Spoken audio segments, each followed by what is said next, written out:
Lorsque nous travaillons généralement avec plusieurs sources de données, il arrive parfois que nous ayons besoin de faire l'intersection de données pour pouvoir obtenir une source finale que nous allons retourner dans notre application.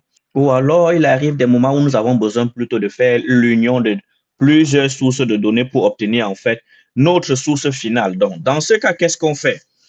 C'est quoi l'intersection et c'est quoi l'union? L'intersection d'ensemble, ici généralement notée avec un N comme ceci, comprend les éléments communs à tous les ensembles. Ça veut dire quoi? Nous avons un ensemble T ici et nous avons un ensemble F ici. Donc, si nous voulons faire l'intersection des deux éléments, nous allons voir que c'est la partie ici qui est assurée, qui est l'intersection, car c'est la partie où les éléments appartiennent à la fois à T et à la fois à F. Tandis que l'union de son côté, l'union c'est quoi? L'union ou encore la réunion des ensembles. Généralement, ici, en mathématiques, on les nomme avec un U comme ceci. Donc, le U, généralement, ici, signifie quoi? C'est l'ensemble qui contient tous les éléments appartenant à la fois à l'ensemble T, c'est-à-dire tout ce qui est ici, et ensemble F. Donc, en fait, la réunion des deux ensembles forme l'union. Donc, c'est tout ce que nous avons ici, en fait. Donc, l'union, en fait, c'est tout ce que nous avons dans les deux ensembles comme ceci qui forment l'union, alors que l'intersection, c'est uniquement les éléments que nous avons dans les deux ensembles qui matchent ceci. Maintenant, comment est-ce qu'on peut appliquer ceci dans notre programme? Nous avons ici en application, nous avons Link. Dans Link, nous avons des méthodes qu'on appelle union et également intersect. Ces deux méthodes-ci nous permettent en fait de pouvoir faire l'intersection ou alors l'union de deux ensembles de données. Donc, considérons que nous avons ici deux sources de données, produit 1 et produit 2. Donc, si on vient ici et qu'on dit par exemple que le résultat de notre opération ici, c'est un ensemble de produit 1 que nous avons ici, que nous allons faire avec l'union. On va faire avec l'union de produit 2. Ça veut dire qu'en fait, ici, nous allons faire la combinaison des deux ensembles ici. Donc, comment on peut vérifier ceci? Nous allons dire par exemple que ici, le résultat, c'est le pluriel parce qu'on a plusieurs produits. Donc, on va essayer un peu d'afficher ceci pour voir ce que nous obtenons à la fin. Donc, si on fait ceci, on met ici que nous allons afficher la liste des produits. Donc, on va essayer d'exécuter ceci. Voilà, qu'est-ce qu'on voit ici?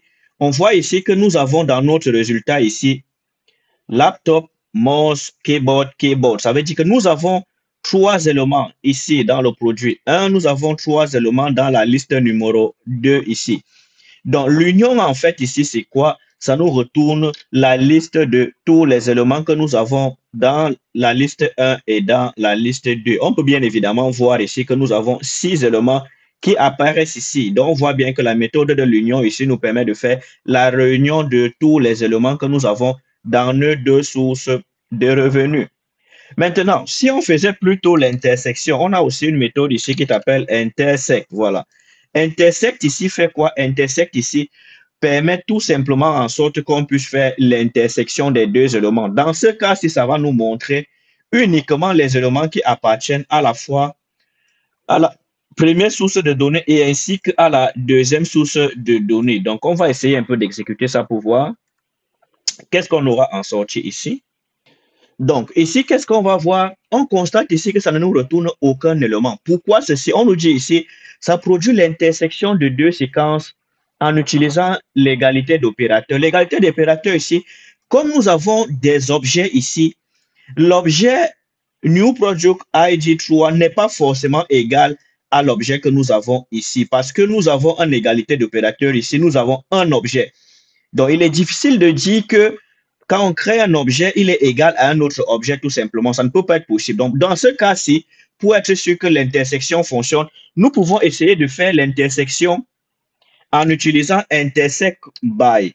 Donc, maintenant, nous pouvons essayer de forcer l'intersection en lui disant compare uniquement avec les ID. Là, nous serons sûrs à 100% que ça doit fonctionner. Donc, dans ce cas-ci, on peut dire ici select. Donc, on va lui dire ici de prendre uniquement les ID comme ceci et de comparer avec les ID que nous avons ici.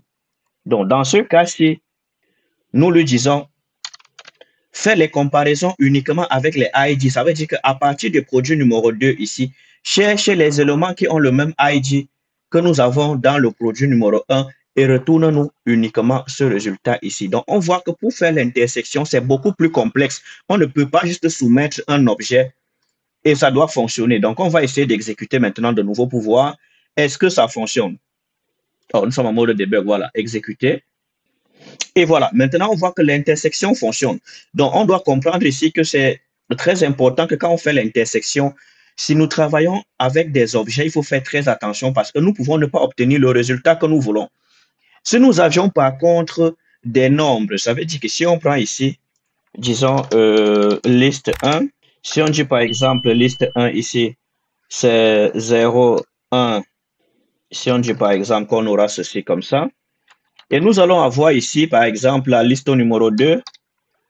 Et nous allons dire dans la liste numéro 2 que nous allons avoir plutôt ici 3, 5 et 6. Dans ce cas-ci, nous allons simplement dire variable résultat, disons 2 ici, c'est liste 1 qu'on va intersecter avec la liste 2.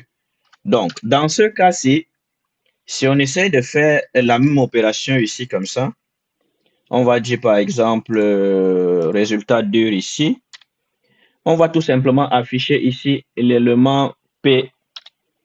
Nous allons voir que cette fois-ci, ça va nous afficher, prenons par exemple encore, disons 2 ici. Donc, ça va nous afficher deux éléments. Il est censé nous retrouver l'élément 2 et l'élément 3 dans cette liste-ci. Donc, si on exécute maintenant comme ça, on voit que quoi?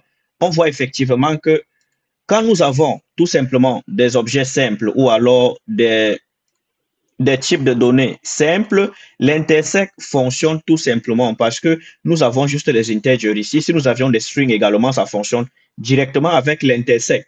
Donc, nous devons faire attention pour comprendre que si nous travaillons ici avec des objets, nous ne pouvons pas tout simplement utiliser intersect comme ceci sans préciser comment l'opération va se faire. Sinon, nous pourrions être surpris du résultat à la sortie. Donc, voilà, nous avons vu ici comment on peut faire l'union de deux listes de données. Nous avons également vu comment nous pouvons faire l'intersection de deux listes de données. Voilà, ça va être tout pour cette capsule. Merci. Si vous avez aimé, likez, laissez un pouce bleu pour nous encourager et abonnez-vous si vous ne l'avez pas encore fait. Merci.